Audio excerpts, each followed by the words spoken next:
So is Marvel's reign on top of the industry over or about to end? That's exactly what we're going to talk about today, because they had a run that consisted of more than 10 years of hit after hit after hit. Finally, things went south. And they went south pretty quickly. Now Marvel Studios is struggling. So today we're going to talk about whether or not them being the kings of Hollywood is officially over.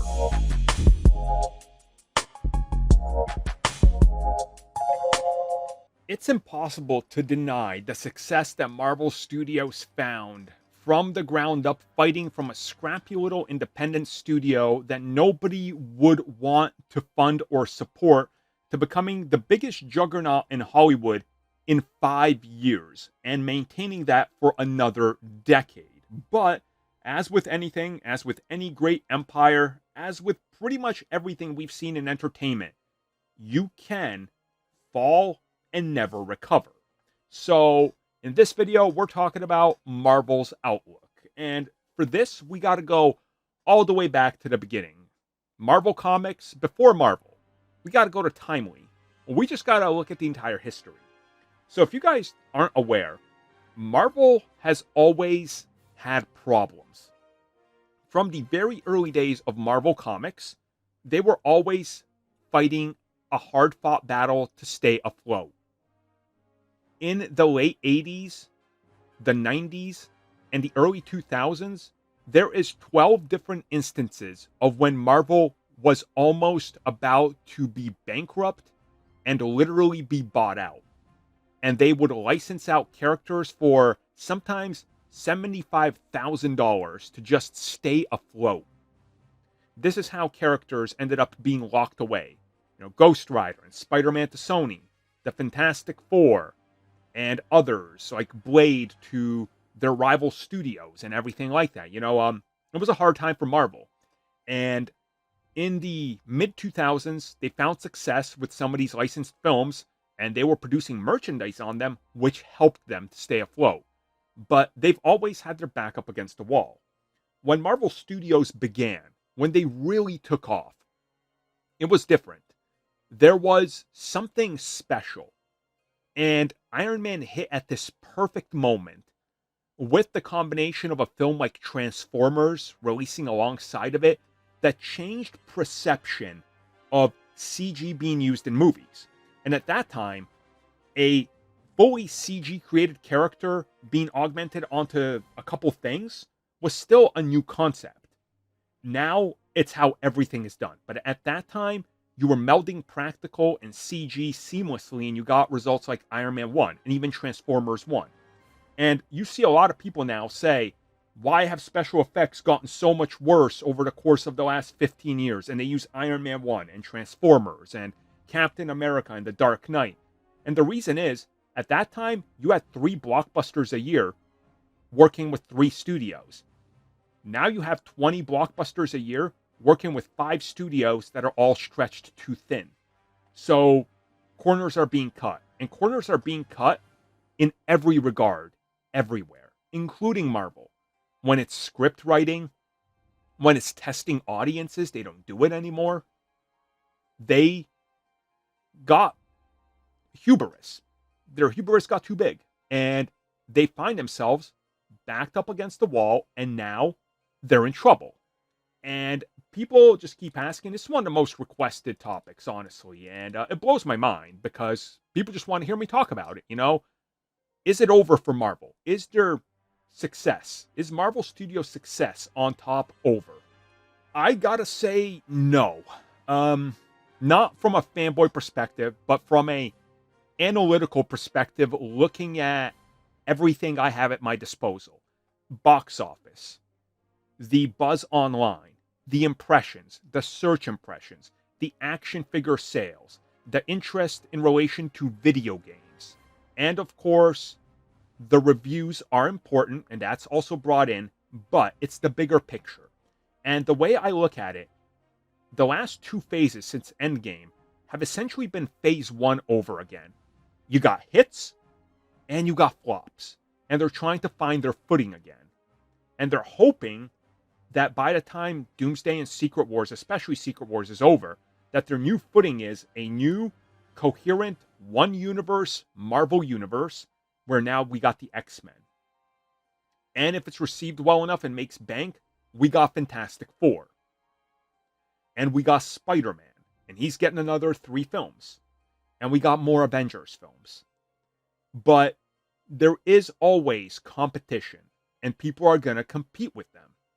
DC Studios has the chance, as I talked about it before, they can capitalize on this because nobody stays on top. Empires fall. They do. And I talked about this in another Ask Armin.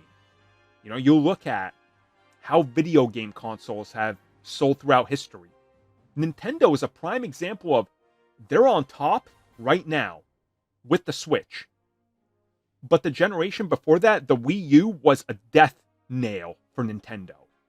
Nobody bought a Wii U. It sold like 12 million units. The Switch sold that in literally 36 hours. But then you look at the Wii. That was huge, but the GameCube was a flop. The N64 was a flop.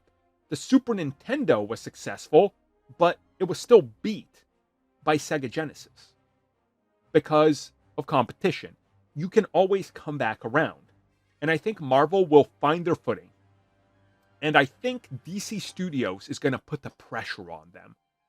Just like the reception to them watching Daredevil Born Again, when they shot the initial version, they actually sat down and said, oh my God, this isn't working.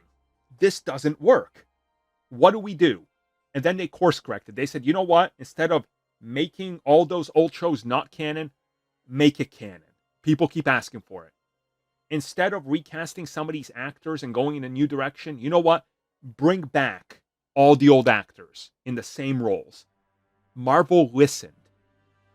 They got so big that they figured we don't need to listen to fans. And that's a problem. And the fans, as I always say, vote with your wallet. And they did. And we did. They see that. It impacts the bank account that they have. And they question what's going on. You know, constantly you hear about Disney, Star Wars. They're broke. They're not making money. It's dead. Last year, they didn't put out a film, and they made $1 billion in profit off of Star Wars. Think about that. When they put out films, they make even more. Marvel is in that same boat. I can't disclose the sales that I've seen.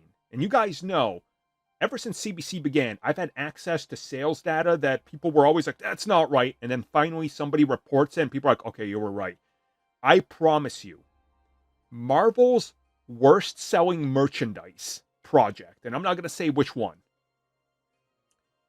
manages to outsell literally all the competition with a pretty decent size gap between them.